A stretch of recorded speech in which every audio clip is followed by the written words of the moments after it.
un petit peu satire de James Bond, qui était sorti donc en 1967. Il va ensuite enchaîner donc 2 grandes périodes de production de films qui vont être caractérisées par ses relations avec Diane Keaton puis avec Mia Farrow.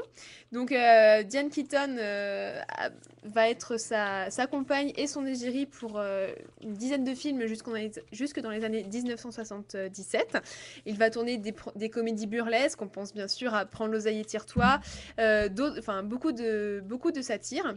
Jusque donc, comme je le disais, en 1977 avec Annie Hall, film pour lequel il obtient l'Oscar du meilleur réalisateur et du meilleur scénario.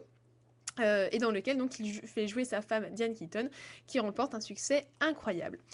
Il quitte ensuite donc cette femme pour se mettre avec Mia Farrow, autre actrice. Pareil, ce sera une collaboration qui sera très prolifique. On note 13 films. Qui vont également marquer la critique. À nouveau, on retrouve ce style un petit peu satirique. Et c'est là que donc Woody Allen, ses petites manies commencent d'apparaître. Il refuse que ses films soient diffusés dans les avions. Il cède très peu les droits à la télévision. Bref, il devient un véritable personnage. Alors, il faut savoir qu'il se met lui-même en scène, d'ailleurs, dans ses films.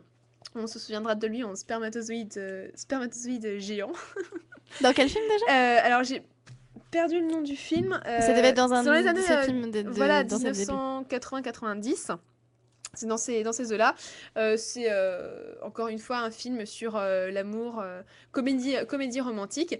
Et bref, il se met souvent en scène dans le stéréotype de l'américain moyen. Et c'est pour cela que le public d'ailleurs le confondra souvent. On se demande si ces films sont autobiographiques parce qu'il se met en scène, mais non, il se met juste en tant qu'acteur au service du scénario. D'ailleurs, donc dans le dernier film, il n'apparaît pas, mais il chapeaute un peu tout le scénario et la réalisation. Exactement. À partir des années 90, il se met à créer davantage de films comiques qui s'intéressent cette fois à une réflexion plus artistique. Donc ça peut être la création d'œuvres littéraires, cinématographiques. Donc on a bien sûr Hollywood Ending, mais aussi d'autres films, notamment avec Leonardo DiCaprio, Celebrity en 1998. À partir de ces années-là, il se met en effet à diriger les plus grandes stars. On a aussi Julia Roberts dans Tout le monde dit I Love You, Scarlett Johansson dans Match Point, Scoop. Exactement, et bien d'autres artistes encore. Et c'est dans ces années-là, les années 90, qu'il crée le scandale, puisqu'il quitte Mia Farrow pour se mettre avec la fille adoptive qu'il a eue avec elle, justement. Donc ça a été un vrai scandale et il se met à être boudé aux États-Unis. Donc c'est pour cela qu'il part également en Europe, où il rencontre toujours un vif succès. Donc c'est ce qu'on a dit, ce sont les comédies tournées à Londres, Barcelone, Paris, Rome. Et 2013 marque son retour donc à Manhattan et le retour du coup et marque la fin donc, de ces comédies romantiques et presque parfois insipides qu'il avait pu créer pour revenir à quelque chose de beaucoup plus dramatique, de beaucoup plus cynique. Avec donc Blue Jasmine, où il sublime la merveilleuse Cate Blanchett. Il y a un film, donc j'en profite pour en parler juste sur un film qu'il avait réalisé il y a quelques années, c'était Vous allez rencontrer un bel inconnu, et c'était aussi un peu dans le même registre, et je trouve qu'il retrouve ça avec Blue Jasmine. Antonio Banderas. Avec Antonio Banderas, il y a d'autres acteurs, j'ai un peu oublié les noms des acteurs, mais c'était un film dans la même veine, et j'avais bien aimé aussi. Depuis, il n'y avait pas eu grand-chose, comme tu disais, une traversée du désert. Voilà. En tout cas, j'en profite pour prévenir nos auditeurs qui nous écoutent qu'on a eu un petit problème technique, donc voilà, on nous a peut-être perdu pendant quelques minutes. On est de retour, l'émission va bientôt se terminer, mais en tout cas, on n'aura normalement pas de problème pour retrouver les fichiers et les podcasts pour les mettre en ligne dès la semaine prochaine. Voilà. Donc on s'excuse. C'est parfait. Mais c'est la rentrée, c'est normal que tout ne marche pas parfaitement. Et c'est toujours comme ça qu'on se tiendra des meilleures émissions. Bon du coup, vous avez sûrement manqué le portrait de Woody Allen. Donc vous ne vous inquiétez pas, vous pourrez l'écouter ou le voir sur le podcast, j'espère. En tout cas, si ça s'en est fait. Et on mettra sur la page Facebook, bien sûr, de l'émission. Oui, tout à fait. Tout à fait.